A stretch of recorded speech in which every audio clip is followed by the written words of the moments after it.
Déjenme saludar en estos momentos al más jovencito del equipo sin censura de esta familia, que habla libre como el viento. Ya llegó Manuel Pedrero para hablar sin censura. ¿Cómo estás, Manuel? Te saludo con mucho gusto. Hola Vicente, yo también te saludo con todo el gusto del mundo en este 15 miércoles, martes 15 de febrero, ya queriendo ser miércoles, martes 15 de febrero del año 2022. Interesante lo que está pasando en el acontecer nacional, una muy dura mañanera ya regresando a Sin Censura, teníamos que darnos un pequeño tiempecito para reflexionar y creo que he llegado a una conclusión interesante sobre este tema de Carlos Loret de Mola y el presidente de la República, pero sin duda el placer más grande pues es estar contigo, querido amigo, y con toda la producción y la audiencia de Sin Censura. A tus órdenes. Claro que sí, Manuel. ¿A qué conclusión has llegado? ¿A qué te refieres? Claro, todo radica pues justamente el viernes de la semana pasada cuando pues se revela justamente en estos pasajes de la conferencia mañanera allá en Sonora, conferencia en la cual tú estuviste y en la que incluso tuvimos la oportunidad de platicar en Sin Máscaras sobre la situación de si era moralmente correcto que el presidente López Obrador revelara la información de Carlos Loret de Mola, y se abre un debate. Por un lado, la derecha sostiene que se trata de un ataque a la libertad de expresión contra Carlos Loret de Mola, revelando datos, ojo, que si bien no son fiscales, ya que no tienen ese membrete oficial ni del SAT, ni de la Secretaría de Hacienda y Crédito Público, ni de la Unidad de Inteligencia Financiera, sino información que hicieron llegar a Palacio Nacional, la izquierda mexicana o varios simpatizantes del movimiento de la 4T se tomaron su reserva y dijeron, güey, esto es un excesivo, es un exceso, wait a moment, esto es excesivo, esto es radical, y esto me hizo reflexionar cuántas decisiones pragmáticas se han tomado en el gobierno de la República. Han sido realmente pocas, pero en cada una de ellas ha habido algo de enorme trascendencia. Y creo que todo se resume a lo que el día de hoy el presidente López Obrador dijo en la conferencia mañanera. Yo no opiné de esto desde el viernes porque quería saber qué iba a decir el presidente el día lunes, es decir, ayer, y hoy martes. Y hoy es la declaración que estaba buscando para saber en qué se encontraba. Y he llegado a la conclusión, mi querido amigo, que hoy no vimos al presidente López Obrador, hoy no vimos a un presidente en la mañanera, hoy vimos a un padre de familia, hoy vimos a un hombre de familia, y eso es algo que suele olvidarse con nosotros como ciudadanos y en todas partes del mundo. Los franceses critican a Macron, los estadounidenses a Biden, los canadienses a Trudeau, que ahorita anda bien dictatorial, y no veo ni al Washington Post ni al New York Times haciendo una sola crítica al primer ministro canadiense por medidas autoritarias. Pero se nos olvidan que nuestros representantes populares pues no vienen de los cielos ni de los ovnis, no son entidades ajenas a la sociedad, provienen justamente de la sociedad, y creo que Andrés Manuel López Obrador es el presidente más auténtico, emanado del pueblo y no de una aristocracia, no de una clase de élite, no de la vanguardia de la sociedad de la crema y nata, donde se reúnen en los mejores restaurantes del país, en los mejores hospitales, en las casas más ostentosas. No, proviene justamente de los pantanos, de los manglares, de Tabasco, de Macuspana, de Villahermosa, del sureste mexicano, donde nació México auténticamente hace más de 10,000 años con la cultura madre que es la cultura olmeca. Y lo que vemos el día de hoy es un padre de familia. Andrés Manuel López Obrador no demuestra debilidad al expresar sus emociones y al estar a punto de quebrar en llanto. Es un hombre bastante valiente. Oye, ¿sabes el pavor, el temor, el miedo, la fobia que los políticos sienten en estos escenarios donde si muestran debilidad, donde si muestran llanto, donde si muestran tristeza, pues se convierten en targets políticos, se convierten en objetivos, en motivos de burla? Yo me acuerdo de José Antonio Meade en el cierre de la campaña de 2018, cuando de plano sabíamos que la aplastante derrota del PRI era en un penoso tercer lugar, pasando de ser el partido oficialista, y a punto de llorar José Antonio Meade, pero aguantándose porque tienen miedo a ese rechazo social, pero al final de cuentas son seres humanos. Andrés Manuel López Obrador no es la excepción. Andrés Manuel López Obrador el día de hoy no demuestra debilidad, demuestra humanismo, y es justamente ese humanismo que lo hace cercano a la gente. Hoy muestra el oficio en el cual hace la solicitud al Instituto Nacional de Acceso a la Información, el INAI, el cual, ojo, es un organismo autónomo, es del mismo carácter que el Instituto Nacional Electoral, no depende del gobierno federal, ni del poder legislativo, ni del poder judicial, son de estos parásitos autónomos que chupan y maman presupuesto pues el pecho público, ¿no? A través de los impuestos y se autodeterminan y se autorregulan con su propio presupuesto. Bueno, este Instituto Nacional de Acceso a la Información va a jugar un papel clave por lo menos en las siguientes 48 horas. Y es que todo radica en la declaración del presidente López Obrador el día de hoy. No es Loret, no se trata de Carlos Loret de Mola. Hasta cierto punto pienso que es intrascendente el hecho de lo que gane Carlos Loret, sino quién le paga a Carlos Loret. Y esto es el meollo del asunto. No es el objetivo de Andrés Manuel López Obrador, Carlos Loret de Mola, sino los hombres que están por encima de Carlos Loret de Mola. No nos importa Pinocho, nos importa Yepeto, no la marioneta, sino el titiritero. Y yo identifico en estos momentos a 3 personajes que están metiéndole duro, por lo menos desde enero de este año, con todo. Si nos damos cuenta, el patrón de comportamiento de la derecha se intensificó de forma abismal a partir de este año. Están tirando la casa por la ventana y tú ya lo decías de una forma esplendorosa. Escándalo tras escándalo, intentos y golpes a través de reportajes. Y es que aquí va lo siguiente, si nos damos cuenta en la relación del historial de declaraciones y contestaciones por parte de Andrés Manuel López Obrador y Carlos Loret de Mola, el presidente López Obrador nunca le da réplica a las editoriales de Loret. ¿Qué quiere decir esto? Las opiniones de Loret nunca las replica el presidente, replica los reportajes, porque sabe exactamente bien que esos reportajes, de manera descontextualizada, como cada uno de ellos que se ha presentado a través de Latinos, que no hay que olvidar, esto debe de estar en la psiquis permanentemente de nuestra sociedad, que Latinos le pertenece a 2 personajes en esencia. El primero y el más importante, Bernardo Gómez, el tentáculo de Televisa. Nos sorprende ver que Televisa le siga subsidiando a Carlos Loret de Mola con más de 11 millones de pesos. Hay varias teorías en las cuales podemos dar crédito, ojo, no inferencias,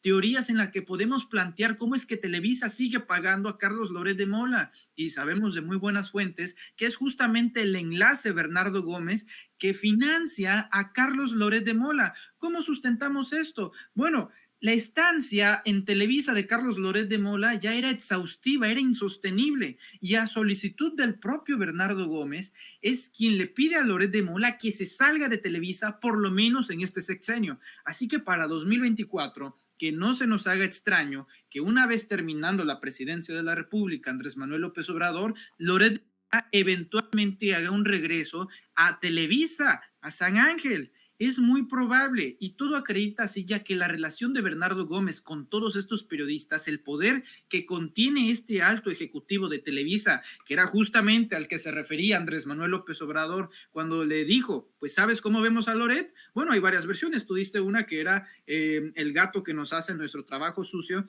hay otras versiones que incluso usa palabras más altisonantes, porque a pesar de ser un hombre bien posicionado económicamente, pues tiene un léxico y un vocabulario que pues no demuestra pues ese grado de niveles académicos que presumen tener en la alta élite.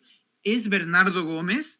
Es Roberto Madrazo, el exgobernador de Tabasco del 94 al año 2000, el expresidente del PRI, el excandidato presidencial en el año 2006, quien confesó en entrevista con Ciro Gómez Leiva, el abogado mediático de los criminales, que junto a su hijo Federico Madrazo estaban incursionando en la industria de los montajes y de las noticias a través de Latinos, donde él dijo que sí, no solamente financiaba a Latinos, sino que era uno de sus fundadores y que nunca lo ocultó, lo cual es falso, como se acredita en el reportaje de Sin embargo, con autoría de Álvaro Delgado, donde se muestran conversaciones en donde se les preguntó directamente a los Madrazos si tenían relación alguna y fue negada. Y luego tenemos a a los gobernadores, ahora a los de salida. Y aquí tumbamos el argumento de la derecha al decir que no puede haber injerencia por parte del gobierno federal al hacer esta solicitud por parte del Instituto Nacional de Acceso a la Información. Cierto es que el INAI sirve para hacer solicitudes a las estancias y dependencias de la administración pública.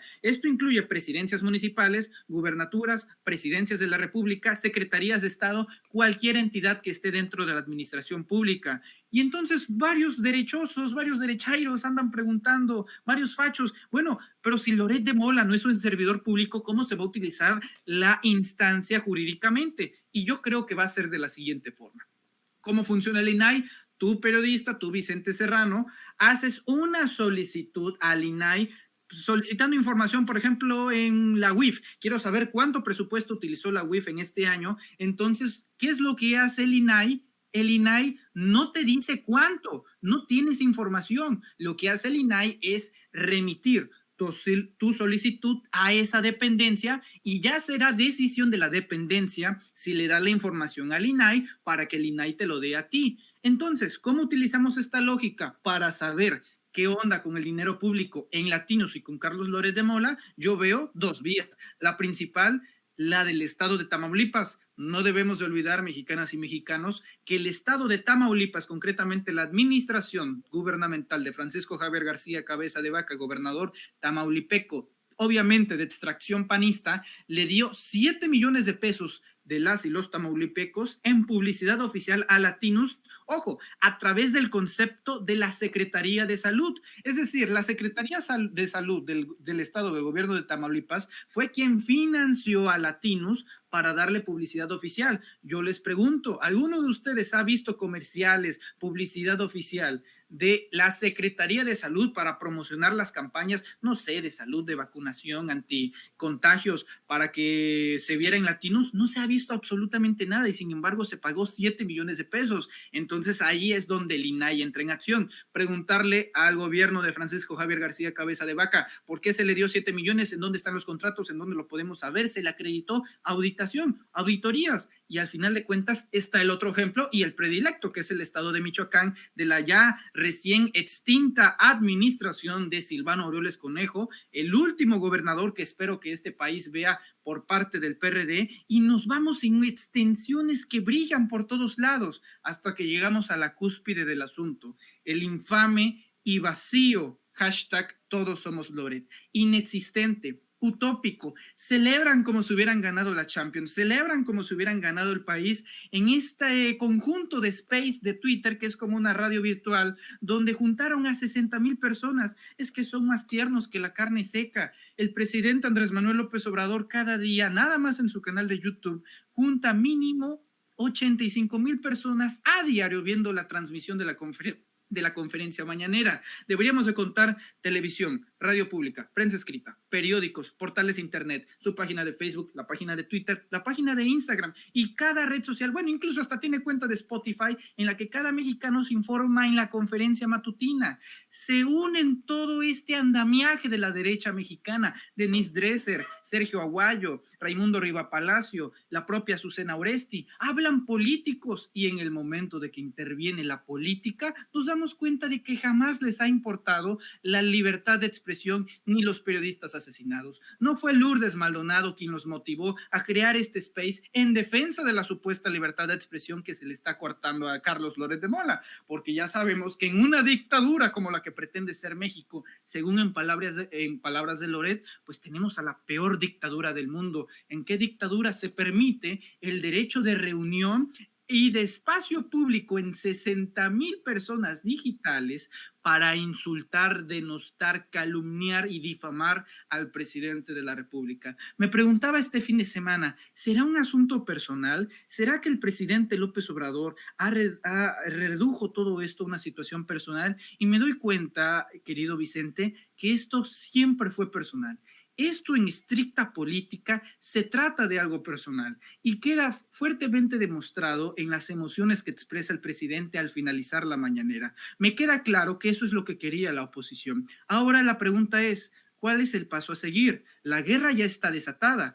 van a seguir sacando reportajes, van a seguir descontextualizando la información, van a seguir tergiversando los datos, van a seguir mintiendo y difamando al gobierno de Andrés Manuel López Obrador, porque han encontrado el lugar donde le duele especialmente, no porque sea presidente, sino porque es padre de familia. Y estoy seguro que cualquier padre o madre que nos esté viendo en este momento lo entiende a la perfección. Si pretendían que mostrar al presidente en una faceta de emociones iba a retirar el apoyo de la ciudadanía a Andrés Manuel López Obrador, temo decirles que causaron el efecto contrario. El respaldo ha crecido de forma exponencial y yo estoy ansioso por ver las próximas encuestas, ya que toda este andamiaje, esta operación de la derecha, me queda claro que se trata de la revocación de mandato. ¿Cuál es la jugada? No pretenden participar, pero los que pretenden participar tratan de disminuir la participación ciudadana. Los que quieren votar, ellos pretenden que no salgan a votar. Creo que esa es la estrategia y espero que haya quedado en términos generales suficientemente claro, querido. Y claro que es personal, es directamente contra el presidente Andrés Manuel López Obrador. Fíjate que hace unos minutos en el Senado me alertaron que los panistas traen su espectáculo de odio, su show. México merece saber por qué Pemex da privilegio a empresas, dice el senador Julen Rementería. Vamos a ver y escuchar al coordinador de los senadores del PAN. Senadora Mónica Fernández, adelante. Gracias, presidenta. La verdad de las cosas es que el tema que se quiere abordar a través de los puntos de acuerdo, no en una miscelánea donde solo se debate, sino en donde se pueda someter una propuesta para votar y proceder más allá que el debate, es muy importante. Y no pretendemos burlar al Senado de la República como otros pretenden burlar a todo México. Lo que estamos pidiendo es simplemente que se pueda incluir, tener la certeza de que se van a discutir los puntos de acuerdo, en donde se propone que las instancias del gobierno en diferentes áreas puedan investigar esta evidente, clara e innegable situación de tráfico de influencias que se dan con la familia del presidente de la República y Pemex, porque existe, porque todo mundo lo ha visto y lo que tenemos que hacer es discutirlo, presidenta, más allá de la importancia que la pueden tener los dictámenes de hoy. Este asunto no se puede llevar más lejos y tiene que tener consecuencias, no solamente en una miscelánea que entendemos y agradecemos, que pueda haber la posibilidad de proponer los puntos de acuerdo y si es cierto que no hay nada que ocultar, pues que se investigue a partir de la solicitud de esos puntos de acuerdo acordada y tengamos la posibilidad de saber qué es lo que está pasando. México merece saber por qué en Pemex está sucediendo esta situación donde se da privilegio a empresas que luego ayudan a la familia del presidente. Tenemos que discutirlo, presidente. Se votó ya, senador. Bueno, esta es la postura del coordinador de los senadores del PAN, Julen Rementería. ¿Por qué Pemex está privilegiando a empresas que después apoyan a la familia del presidente? Bueno, pues en ese mismo tenor, Kenia López Rabadán, la senadora del PAN, acaba de decir, entre otras cosas, que la familia del presidente tiene privilegios, pero es una politiquería grosera. No muestran pruebas. Es más, la nuera del presidente, la esposa de José Ramón López Velarde, panistas, entendió el que entendió, ha dicho que tiene todas las pruebas y que se entregará todo lo que tengan a las autoridades correspondientes para la investigación pertinente. Esto es lo que dice en el show en el que han convertido el Senado de la República las senadoras como Kenia López Rabadán del PAN. Llevamos 19 días desde que Carlos Loret de Mola, Latinos y Mexicanos contra la Corrupción hicieron visible lo que pasa en este gobierno y en este país. 19 días, presidenta, y no se ha podido abordar desde este Senado de la República uno de los tantos puntos de acuerdo que hay. Por supuesto que ustedes van a seguir haciendo maromas para que este tema no se toque, pero México ya sabe que la corrupción en este gobierno empieza con la familia del presidente.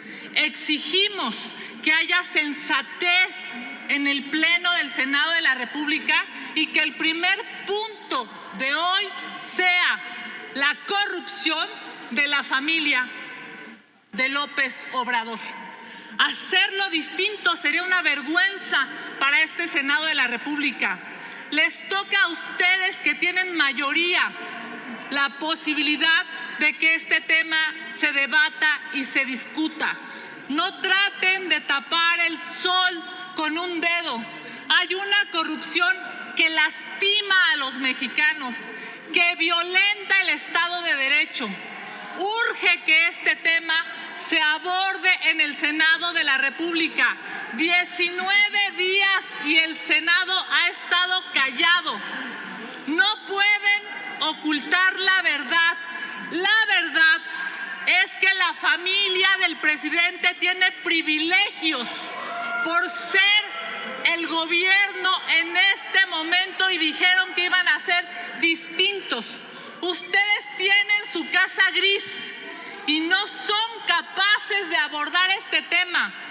Les solicitamos que tengan altura de miras y debatamos en este momento sobre la mansión, la alberca y los privilegios que tiene la familia presidencial. Gracias. La mesa directiva... Bueno, hay que decir que se puso tensa la situación nuevamente. Berta Carabeo, la senadora de Morena, Berta Carabeo pide que se retiren los senadores de la tribuna. Y le digo, va empezando el merequetengue y la cosa va para largo y la cosa se va a poner color de hormiga. Esto es lo que dijo la senadora de Morena, Berta Carabeo.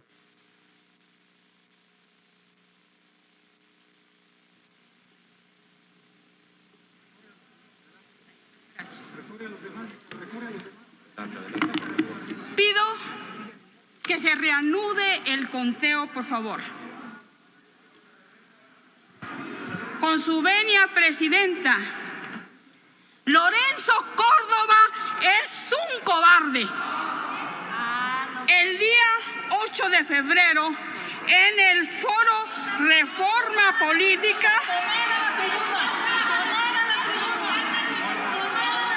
Orden, por favor.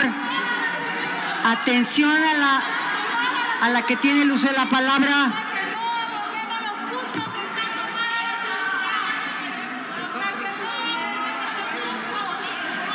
Solicito orden y respeto a cada uno de ustedes, a cada una de ustedes, a las oradoras y oradores.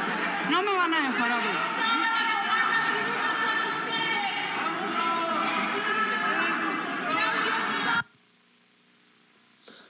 Bueno, pues mi querido Manuel Pedrero, quería mostrar cómo están las cosas en el Senado.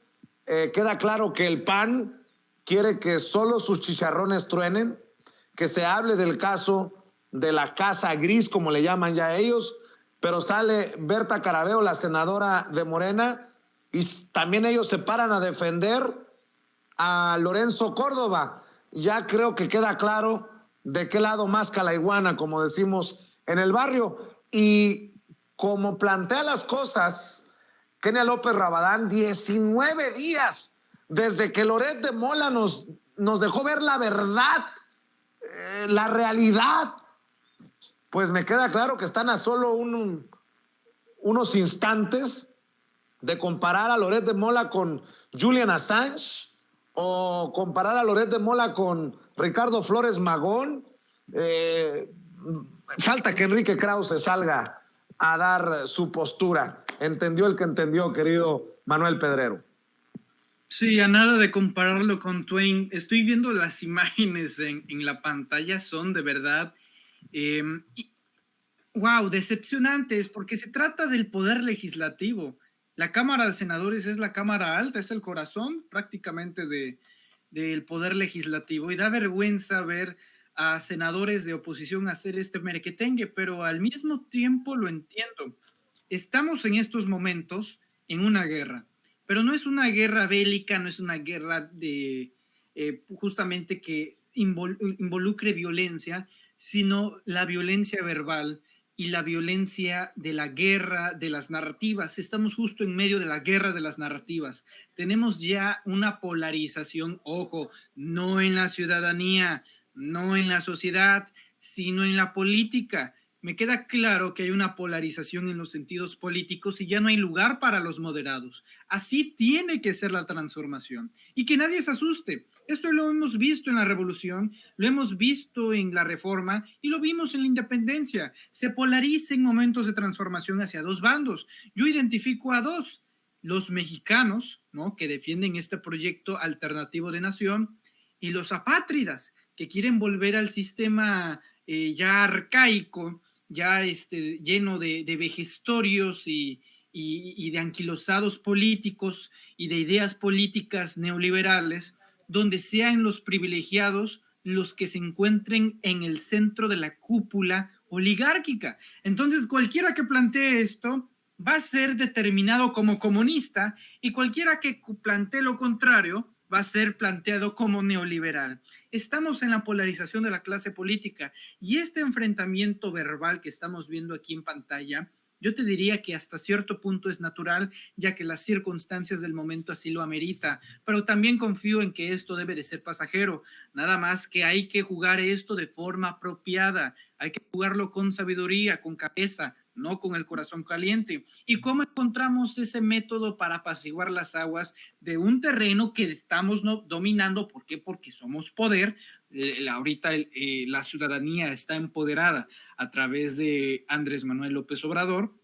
Muy sencillo, exigiéndole a nuestros embajadores diplomáticos, a nuestros embajadores políticos, que son nuestros diputados y senadores, que se pongan las pilas. Ya es decepcionante ver a políticos, a senadores, a diputados tratar de atenuar las declaraciones, tratar de quedar bien con todo el mundo. Aquí no tienes que quedar bien con todo el mundo, porque tenemos a 500 diputados que por lo menos 2/3 partes de ellos lo que quieren es progresar en su carrera política y dejar a un lado el proyecto alternativo de nación que ahora compete junto a Andrés Manuel López Obrador. Vemos a una camada de personajes que están dispuestos a progresar y a pensar en vez de 2022, en 2024 o en 2030, para preservar relaciones y no pelearse con futuras relaciones en las cuales los pueden coadyuvar a escalar en esta pirámide monstruosa que es la política. No tienen que quedar bien con todo el mundo, tienen que quedar bien primero con sus electores, ya que son ellos a los que se deben.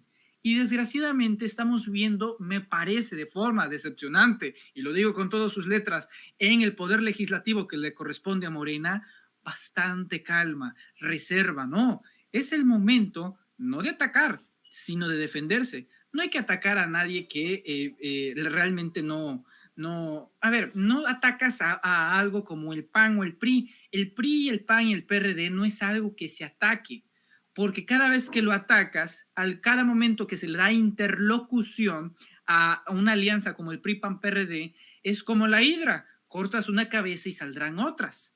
Aquí lo que hay que corresponder es a la defensa, al respaldo, no atacar, sino defenderse, responder de forma pertinente. Alguien decía por ahí, bueno, es que incluso esa es la línea de seguimiento que ha dado el presidente López Obrador, monopolizando el micrófono de los debates y dejando que los secretarios de Estado no sean los que respondan. ¿Y eso qué? No necesitas autorización del presidente de la República para defender un proyecto de nación, porque ellos se han acostumbrado, y lo digo con mucha pena, a que si no lo dice el presidente, entonces no lo digo yo. No tienen que esperar absolutamente nada. Falta un poco de valentía, por no decir rebeldía, para defender un proyecto de nación y defender la narrativa. Hay que recordar, quien controla la narrativa, controla todo el país. Eso lo aprendió bastante bien el PRI, bueno, en esos momentos PNR, de Álvaro Obregón, ¿no? Creando las primeras instituciones en este país, creando la Secretaría de Educación Pública. Entonces se dio cuenta que quien controlaba y escribía la historia tenía la oportunidad de que las nuevas generaciones decidieran quién eran los buenos y quién eran los malos. Ahorita ellos están tirando la casa por la ventana para convencer a la ciudadanía de hoy, no que el presidente López Obrador es corrupto, sino que son iguales a que los anteriores, no que sean peores, sino de que sean lo mismo, y eso es igual de dañino que pensar que son peores. buscan rebajar a Andrés Manuel López Obrador, porque ese es el objetivo principal, no los secretarios de Estado, no sus senadores, buscan rebajar a Andrés Manuel López Obrador y posicionarlo como si fuesen lo mismo que los anteriores expresidentes. Esa es la antinarrativa que se debe de combatir, defendiendo la que ya está posicionada, de que se vive un tiempo de transformación, y el precepto más grande con el que abrió la campaña del presidente desde 2006, no somos iguales, pero desgraciadamente, Vicente, estamos lejos de que nuestros representantes populares entienden ese dogma, y lejos de eso hay que exigirles, presionarlos, y que sepan que si no se ve respaldo de ellos al presidente, no se va a ver respaldo de nosotros a ellos cuando llegue el momento de que pidan el voto. Mi querido Manuel Pedrero, como siempre es un placer. ¿Por qué no cerramos invitando a la gente a tus esfuerzos en YouTube, a tus esfuerzos en Twitter, a tus esfuerzos en Facebook, tus diferentes trincheras, Manuel?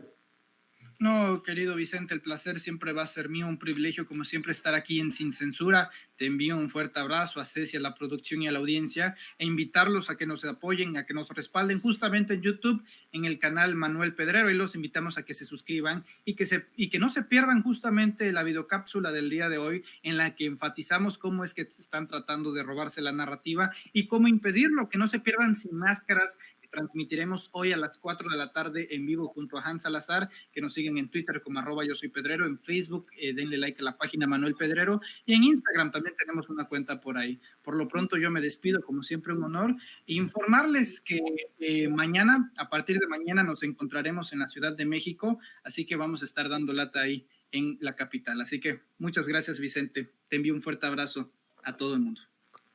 Muchas gracias, mi querido Manuel. Un abrazo también para ti, el compañero, el amigo, el miembro de esta familia Sin Censura, Manuel Pedrero, hablando sin pelos en la lengua. Déjeme